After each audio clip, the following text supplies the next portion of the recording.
اللہ والوں کا کہ ایک سیب کتنی اوقات ہوگی اس کی، مگر اس تقوی پہ قربان جاؤں. اللہ اکبر.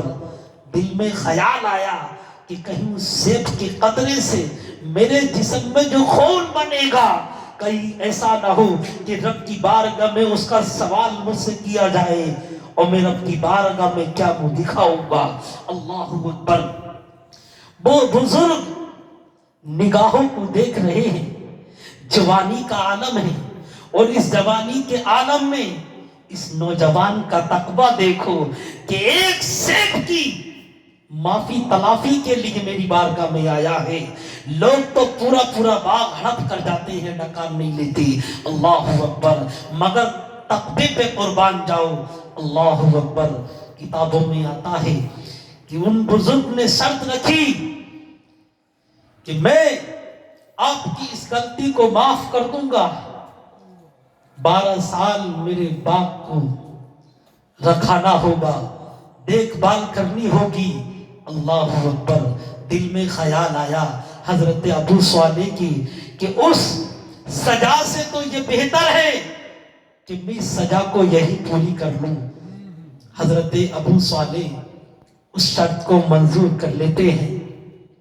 بزرگ بھی یہ سوچ رہے تھے کہ ایسا نوجوان اتنا تقوی والا، اتنا پرہیزگار مجھے کہاں ملے گا. دوسری شرط رکھ دی کہ میری بیٹی سے شادی کرنی ہوگی. اللہ اکبر. حضرت ابو صالح سوچتے ہیں، خیال کرتے ہیں کہ اس سوال سے تو یہی بہتر ہے کہ اسی کو پورا کر لیا جائے. اللہ اکبر. حضرت ابو صالح اس شرط کو بھی منظور کر لیتے ہیں.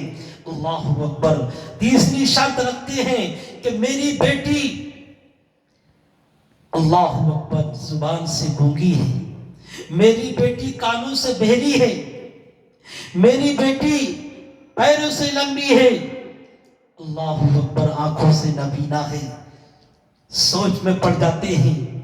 مگر تصور میں جب رب کا خیال آتا ہے کہ رب کی بارگاہ میں سوال کیا جائے گا، اس سوال سے تو یہی سزا بہتر ہے. اللہ اکبر. حضرت ابو صالح اس شرط کو بھی منظور کر لیتے ہیں اور ان بزرگ کا باغ رکھانا شروع کر دیتے ہیں. پورے 12 سال باغ کو رکھاتے ہیں اور کہتے حضور میرے 12 سال مکمل ہو گئے ہیں. اللہ اکبر. اور بیٹی کی رسم بھی پوری کرتے ہیں. مگر مختصر بتاتا ہوں. اللہ اکبر.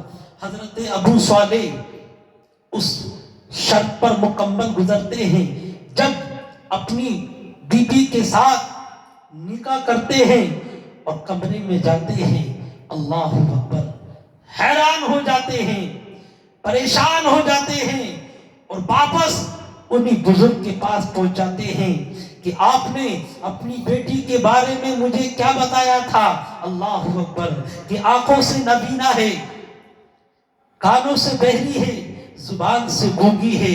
اللہ اکبر. مسکراتے ہیں اور ارشاد فرماتے ہیں اے نوجوان، میں نے یہ بے شک کہا تھا کہ میری بیٹی آنکھوں سے نابینا ہے، مگر نابینا ایسی نابینا نہیں ہے.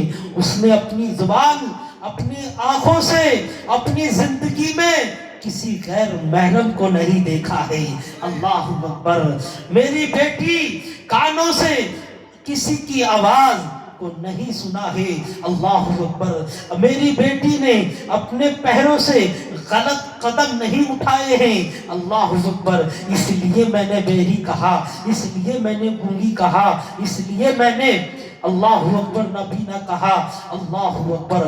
اتنا کہنا تھا.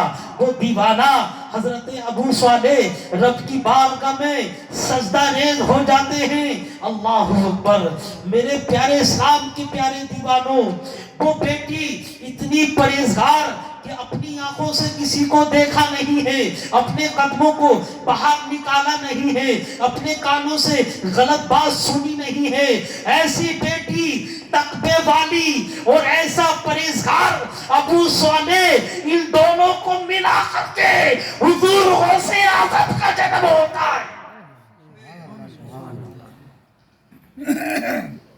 اتنے دونوں پرہیزگار، دونوں کو ملا کر کے حضور غوث اعظم کا جنم ہوتا ہے، حضور غوث پاک کی پیدائش ہوتی ہے۔